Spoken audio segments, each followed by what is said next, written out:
Welcome to High Infidelity, the best cheating videos on YouTube. If you enjoy this content, remember to subscribe and turn on notifications. Now let's get into the video. Time for me to go. I had a wild ride that ended well. I've been a lurker here for a few years, helping others where I could and reading everyone else's stories to help heal my own. This community is really incredible. I don't believe I'd be where I am now if it weren't for everyone on here, the good and the bad. I'm confident in declaring that my infidelity adventure has come to a conclusion, and I'm ready to move on. If anybody is interested in my little narrative, hardships and ending, please read on. Mostly, I simply need to get this off my chest. Infidelity. My 13-year-old wife, with whom I have a 12-year-old kid, was found to be cheating on me with many people. I'm a computer and was able to retrieve TXTs, screenshots, personal notes, movies, and the entire shebang, which I patiently kept up over months to make a strong case. She had been cheating for 3 years and had to be treated for STI as a result. I got checked and am clean, thankfully. She'd cheat while I was at work, when I was with our kid, when I was doing chores, you name it. I also discovered she was a high-functioning who took out credit cards in my name and piled up tens of thousands of dollars in debt in my name. Debt that will take me 5-6 years to repay, harming not just myself but also our kid. With all of this data, I created a separation agreement which I double-checked with a lawyer for accuracy. I showed it to her one morning last summer, 2019, and she freaked out and struck me a couple of times. I phoned the police to have her removed from the home. I did not press charges, but the officers did. She had been high on a combination of perks and beer that morning. I provided her with all of the proof, gigabytes of it, later that week and requested she study and sign the paperwork. She challenged the conditions of the agreement, requesting that I grant her full custody merely so she could get more government funds since she does not work.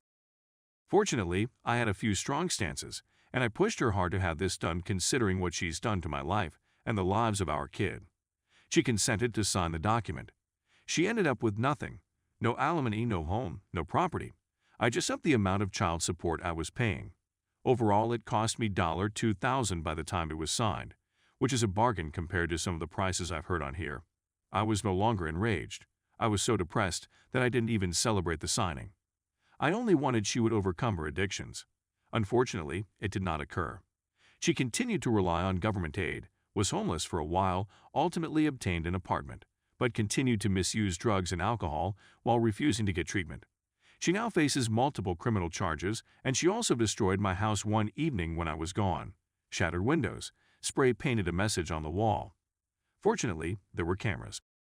She hasn't gotten any better, and she only sees our kid a few of hours a week. A full downhill spiral. I cared for her for a few months. Despite the damage she caused in my life, I still tried to help her out with favors, but eventually I said F it. She chose this for herself, and I gave up pitying her and cut contact with her through a restraining order, with restrictions to only contact me about our child. She has repeatedly broken those terms, barging into my home, intruding onto the property, and harassing calls and texts. There was just no attempt to improve her position. The following. I had no intention of meeting anybody since I had been put off by my ex's experience with relationships. But I had a great connection with a girl who was a little older than myself. In every aspect, we had a lot in common. We ended up dating and became close as friends. She had also left a marriage under similar circumstances, so we were both aware of what the other had gone through. I couldn't be happier. It's a night and day change from my last relationship. I feel like a new guy, and we seem to complement one another. She has now moved in and gets along well with my kid, as I do with hers. We're like a new family, and everyone gets along and is content. My negative sentiments, pity, and contempt for my ex-wife have all but vanished. I don't even think of her until she texts or calls concerning our kid, which is a rare event. It's good to have that period of my life finally seem like it belongs in the past. Things can improve. I know a lot of you are suffering, fearing the worst, having worries about the future, and regretting your decisions. I thought the same things, that I'd never break out of that rut, and that my life would be a nightmare. Even though I'm still tens of thousands of dollars in debt and currently having my home restored, I'm in a good mood. I got out of the hole, and you will as well if you stay with it. The amount of time it takes to heal is not fixed. It will arrive when it comes for you. I wish you all the best of success and thank you everyone for your time. Story 2. Wife cheated on me with Aaron Boner. Hello everyone. I am 28 years old and have been married for 6 years. In February, I discovered that my wife had an affair with the proprietor of an Airbnb when we stayed in Hawaii. In September 2018, my wife and I traveled to Hawaii. We have usually stayed in hotels in Hawaii, but this time we opted to stay at an Airbnb to get a more local feel for the island. When we arrived at the Airbnb, the owner met us outdoors. He was a young man in his 30s who worked as a Vans photographer and was really kind. We had a fantastic vacation for the whole week, and the Airbnb was an excellent decision. After we left the island, the owner of the Airbnb remarked and paid close attention to my wife on social media. She fell into several of his snares. "Leave your deadbeat spouse and I could make your fashion career fantastic," he'd offer. "Come live with me on the island," he'd add. "I can get you a job at Vans," he'd say. I could always tell there was something wrong between myself and my wife. I would approach her about specific issues, but she would always deny them. She would interact with him through Snapchat, Instagram, and sometimes FaceTime. I became so intrigued one day that I began searching around for proof. I felt awful going behind her back at first, but I felt compelled to do it. I saw an email she sent to a psychic in which she asked the psychic, "Do you see anything with a guy called? He just came into my life." My heart sank the moment I wrote it. I quickly grabbed my phone and texted her the contents of the email. Of course, she denied everything and gave me the runaround, and I believed her. 6 to 10 months passed, but I could always tell something was different. I'd always remember her reaction when I asked her what the email was about, and it gave me a horrible feeling. I began getting strange nightmares and not sleeping properly. It eventually escalated to an anxious panic attack, something I had never had before in my life. These assaults would occur just before I went to sleep. I ultimately resorted to marijuana to help me relax and sleep. She opted to visit Hawaii with her sister during the summer of 2019. I couldn't go on the vacation since I had job commitments. Of course, I paid for the whole trip to go with her sister, and I had no idea she was meeting up with the owner of the Airbnb where we had previously been. She sneaked out the door when her sister was asleep, and the man picked her up in his automobile. They allegedly had in his vehicle before splitting up. She says she didn't like it the whole time and felt terrible as soon as she got in the vehicle. She has felt terrible, sorry, shameful, and even suicidal as a result of her acts. She kept this tiny secret hidden for over 2 years. She chose to come clean about it since we were having problems in our marriage. And I ultimately sat her down and told her that I believe it's best for us to split ways. That came as a complete surprise to me. My instant emotion was one of delight and gladness for her that she no longer had to carry that around with her.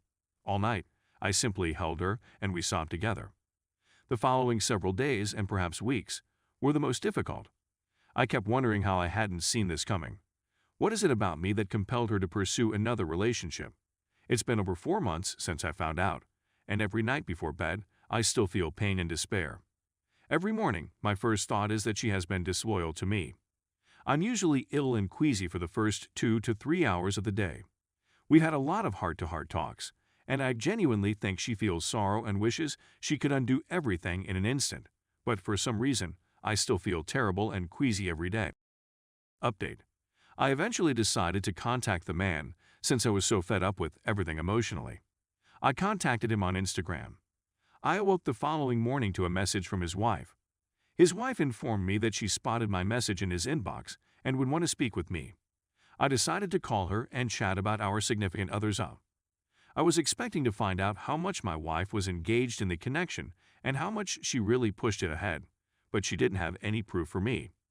She claimed to have seen just one screenshot of my wife in a bikini on his phone. She said that the screenshot seemed to be a post on her Instagram story. So there wasn't anything specific that my wife sent him. She went on to describe her hubby and how he behaves.